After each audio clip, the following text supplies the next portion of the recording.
የእግዚአብሔርን ራእይ የራስ ማድረግ እያልን ስንመለከት ነበር። እግዚአብሔር የሰጠንን ራእይ የራስ ማድረግ ወይም እግዚአብሔርን ዓላማ የራስ ማድረግ እያልን ስንመለከት ነበር። እግዚአብሔር አምላካችን የተባረከውን እሱን ነው የምንቀጥለው ዛሬ። ዓላማን የራስ ማድረግ፣ የእግዚአብሔርን ዓላማ የራስ ማድረግ። ምክንያቱም ብዙ ጊዜ የምናስበው ምንድን ነው? በዚህ ዘመን ላይ እግዚአብሔር በህይወታችን የሚገለጠው እንዴት ነው ትሉኝ፣ እሱ በዘመናት መካከል ሊሰራ የፈለገውን የራስ በማድረግ ነው። ለራሳችን ቤኔፊት ብዙ ጊዜ ካሰብን ብዙ የለው ሽልማት ነው ያለው ስላችሁ ነው። የእግዚአብሔርን ዓላማ የራስ ስናደርግ መጨረሻ ላይ ነው ሽልማታችሁ።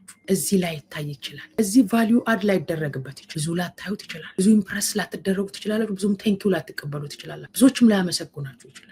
እናመሰግናችኋለን ላይሏችሁም ይችላል። እዚህ ጋር መጽሐፍ ላይ ምን ይላል መሰላችሁ? ስለ አብርሃም ነው የምናገረው። አብርሃም ምን ይላል መጽሐፍ ሲናገር ዘፍጥረት ምዕራፍ 12 ላይ እግዚአብሔርም አብርሃምን አለው ከሀገር ከዘመዶች ከአባት ቤት ተለይተ እኔ ወደማሳይ ምድር ውጣ፣ ታላቅ ሕዝብ አደርግሃለሁ፣ እባርካለሁ፣ ስምንም አከብረዋለሁ፣ ለበረከትም ሁን። የሚባርኩን እባርካለሁ፣ የሚረግሙንም እረግማለሁ። የምድር ነገዶች ሁሉ በአንተ ይባረካሉ። አብርሃምም እግዚአብሔር እንደተናገረው ሄደ፣ ሎጥም ከእርሱ ጋር ሄደ። አብርሃምም ከካራን በወጣ ጊዜ የ75 ዓመት ሰው ነበረ። አብርሃም ሚስቱን ሶራንና የወንድሙን ልጅ ሎጥን ያገኘውን ከብት ሁሉ በካራን ያገኛቸውን ሰዎች ይዞ ወደ ከነዓን ምድር ለመሄድ ወጣ።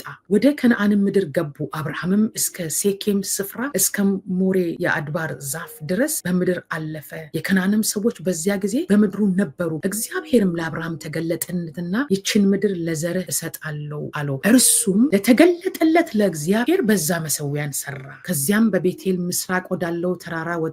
በዚያም ቤቴልን ወደ ምስራቅ ጋይን ወደ ምስራቅ አድርጎ ድንኳኑን ተከለ። በዚያም ለእግዚአብሔር መሰዊያን ሰራ፣ የእግዚአብሔርንም ስም ጠራ። አብርሃምም ከዚያ ተነሳ፣ እየተጓዘም ወደ አዜብ ሄደ። በምድርም ራብ ሆነ። አብርሃም በዚያ በእንግድነት ይቀመጥ ዘንድ ወደ ግብፅ ወረደ። በምድር ራብ ጸንቶ ነበርና ወደ ግብፅ ለመግባት በቀረበ ጊዜ ሚስቱን ሶራን እንዲህ አላት፣ አንቺ መልካም ሴት ነሽ እንደሆንሽ እነሆ እኔ አውቃለሁ። የግብፅ ሰዎች ያዩሽ እንደሆነ ሚስቱ ናት ይላሉ፣ እኔንም ይገሉኛል። አንቺ በሕይወት ይተውሻል። እንግዲህ በአንቺ ምክንያት መልካም ይሆንልኝ ዘንድ ስለ አንቺ ነፍሴን ትድን ዘንድ እህቱ ነኝ በይ። አብርሃምም ወደ ግብፅ በገባ ጊዜ የግብፅ ሰዎች ሴቲቱን እጅግ ውብ እንደሆነች አዩ። የፈርዖንም አለቆች አዩት፣ በፈርዖንም ፊት አመሰገኗት፣ ሴቲቱን ወደ ፈርዖን ቤት ወሰዷት ይላል መጽሐፍ ሲናገር። እዚህ ጋር የሚናገረው ስለ አብርሃምን እግዚአብሔር እንዴት እንደጠራው። ይሄ የእግዚአብሔር ዓላማ ነው። አብርሃም የመሰለው ለሱ ነው የመሰለው። ባርካለሁ፣ ከዘመዶች ከአባት ቤት ተለይተ ውጣ አለው። አብርሃም የመሰለው ለሱ ነው። በረከቱ ለሱ መስሎት ነበር። በጣም ኤክሳይትድ ሆነ። በረከት አገኘው ብሎ በቃ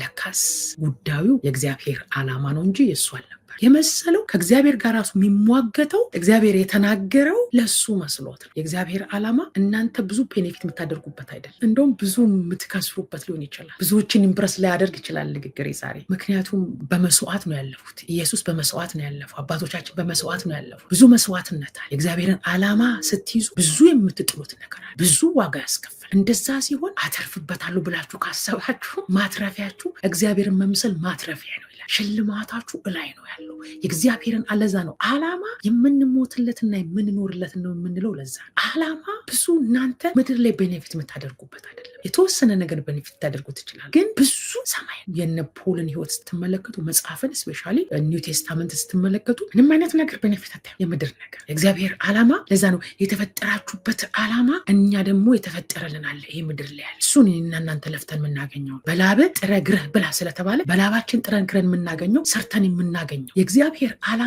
ግን እኔና እናንተ የተፈጠረ እኔና እናንተ ዲዛይን ያደረገናል። የተፈጠርሽበት ዓላማ እግዚአብሔር ያየዋል። በአንቺ ውስጥ እንዲሆን ያየዋል።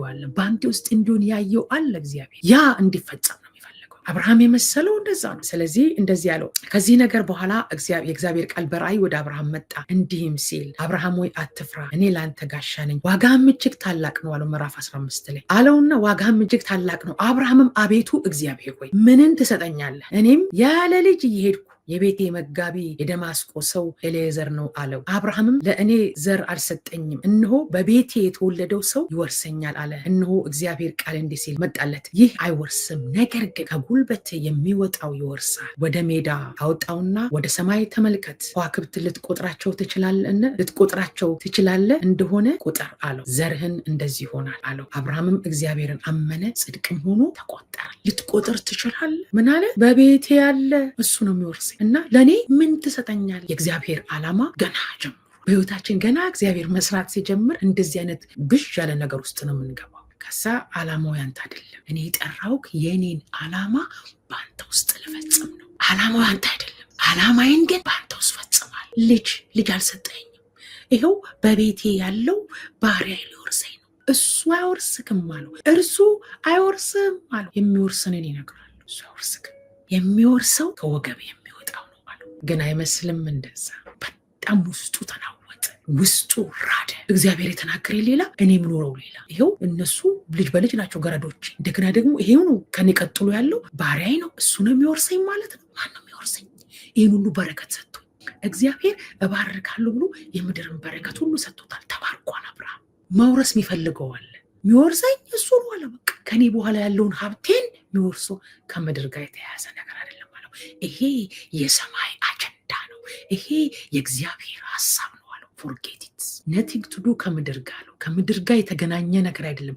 የኔ ሀሳብ ሰማያዊ ነው። እኔ ልሰራ ያሰብኩት አለ አለው እግዚአብሔር። ይሄ አይደለም። የኔ ሀሳብ ድንቅ ነው። እግዚአብሔር ይባረክ ብሎ ሲናገረው አብርሃም እንደገና ምዕራፍ 16 ላይ ምን ይላል? አብርሃምም ሚስቱን ሶራ ግን ለአብርሃም ልጅ አልወለደችለትም ነበረ። ስሟ አጋር የተባለ ግብፃዊ ባሪያ ነበረቻት። ሶራም አብርሃምን እነሆ እንዳልወድ እግዚአብሔር ዘጋኝ፣ ምናልባት ከእርሷ ልጅ እታነጽ እንደሆነ ወደ እርሷ ገባ አለችው። አብርሃምም የሶራን ቃል ሰማ። አብርሃምም በከነዓን ምድር 10 ዓመት ተቀመጠ ይላል። ወደ ማን ገባ? ወደ ሶራ ገባ። የራስ ሀሳብ ወደ ራስ ፈቃድ ከእግዚአብሔር ሀሳብ እዚህ ጋር ተለያዩ። ግን የሚገርማችሁ እግዚአብሔር በህይወታችሁ ያሰበው ብትወጡ እንኳን ስቴይ ዴር፣ ተመልሳችሁ ወደ እግዚአብሔር። ይኸው አሉ ለእግዚአብሔር እስማኤል ብጥብጥ ነው ቤታችሁን ያደረገው ከገባ በኋላ። የእግዚአብሔር ዓላማ ላይ የራሳችንን ነገር ስንጨምር ድብልቅልቅ ነው የምናደርገው። ለምን? ለራሳችን ስለመሰለን። እኛ ቤኔፊት የምናገኝበት ቤኔፊት አታገኙበትም። አም ቴሊንግ ዩ ሳክሪፋይ ነው የምትሆኑት። መስዋዕትነት ነው። መስቀሉን ይዞ ዕለት ይሸከመኝ ክርስትና መስዋዕትነት ነው። ምናልባት የሆነ ነገር ታተርፉበት የለም። እግዚአብሔር ከዚህ አንጻር ሳይሆን እግዚአብሔር ዝም ብሎ ይባርክሻል። ዓላማውን በመሰባበር አይደለም። ዓላማውን በራስ መንገድ በመውሰድ አይደለም። እግዚአብሔር መባረክ ከፈለገ የሚባረክባቸው መንገድ አለ። እነሱ የራሳቸውን ሲስተም እግዚአብሔር መዘዝ አድርጎ ነው የሚያወጣው። የእኛን ሲስተም ስንጨምር ይሄ ሲስተም አውጪው ጥሩ፣ ይሄ ያንቺ ሲስተም ነው፣ የእኔ አለ፣ እኔ የምሰራበት መንገድ አለ፣ እኔ የምገለጥበት መንገድ አለ። እኔ አሳይሻለሁ፣ የኔ መንገድ አሳይሻለሁ። የኔ መንገድ ራይት ነው፣ የኔ መንገድ ስህተት የለበትም። እኔ አሳይሻለሁ። እግዚአብሔር ይባላል። እኔ አሳይሽ ትክክለኛ መንገድ ነው የምወስድሽ። አብርሃም እዚህ ጋር ተሳሳተ። ለምን ተሳሳት? ከአብርሃም አለው እግዚአብሔር ይኸው አለው በራሴ መንገድ ሄጄ የተናገርከኝን ዘርና በዛው ላይ ያልኩህ የተናገርኩ አይደለም ማለት እንደዛ አይደለም ያልኩህ። እሱ ያንተ መንገድ ነው። ብዙ ጊዜ ዓላማ አልመስተው በዛ ነው። በራሳችን መንገድ እንሄዳለን፣ በራሳችን ሀሳብ እንሄዳለን፣ በራሳችን ፈቃድ እንሄዳለን። እሱ የእግዚአብሔር ፈቃድ አይደለም። እሱ እግዚአብሔር የለበትም። እዛ ውስጥ የእግዚአብሔር ሀሳብ የለበትም። እግዚአብሔር እዛ ውስጥ የለም። እግዚአብሔር ያለው በራሱ ሀሳብ ውስጥ ነው። ለዚህ ነው ሀሳቤ ከሀሳባችሁ፣ መንገዴ ከመንገዳችሁ፣ ሰማይ ከምድር እንደሚርቅ የራቀ ነው ይላል። አንገናኝም። እዚህ ጋር አምጥቶ የራሱን ሀሳብ ነው አለው። ኦን እስክታደርገው ድረስ እኔ ካንተ ጋር እቀጥላለሁ። ስለዚህ እንዳልገባው እግዚአብሔር መቆየት ጀመረ። ሳይገባችሁ እግዚአብሔር ምንም አይነት ነገር አያደርግ።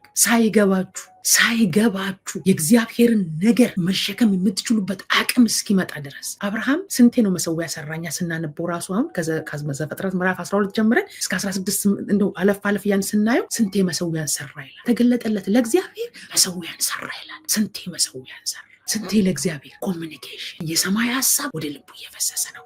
ዓላማው በሱ ውስጥ ዳውንሎድ እየሆነ ነው። የእግዚአብሔር ነገር የአብርሃምን እያወጣ የእሱን እየጨመረ ሞልድ እያደረገው እየሰራው የእሱን እያስጣለው። ለእኔ መስሎት ነበር ለራሱ ባርካለሁ ዘርን እንደዚህ ያበዛዋለሁ ሲል ኢየሱስን አይቶ ነው እግዚአብሔር። በእሱ ውስጥ የሚመጣውን ጄኔሬሽን እኔና እናንተን አይቶ ነው። በክርስቶስ ውስጥ ምንድን ነው እሱ የመሰለው? ልጆቹ ተባርኮ በለመደው በራሱ መንገድ ተባርኮ ልጅ በልጅ ሆኖ ቤታቸው ተባርኮ በዛ መንገድ አይደለም ማለት እግዚአብሔር። በአንተ ውስጥ ያለኝ ዓላማ የሰማይ ሀሳብ ነው። የአዲስ ኪዳን ቅዱሳን የሰማይ አጀንዳ ነው ያዛል። በዛ ውስጥ ብዙ ዋጋን የምትከፍሉበት ነው። የእግዚአብሔር ዓላማን ስታስቀጥሉ በጣም ብዙ ዋጋ ያስከፍላችኋል።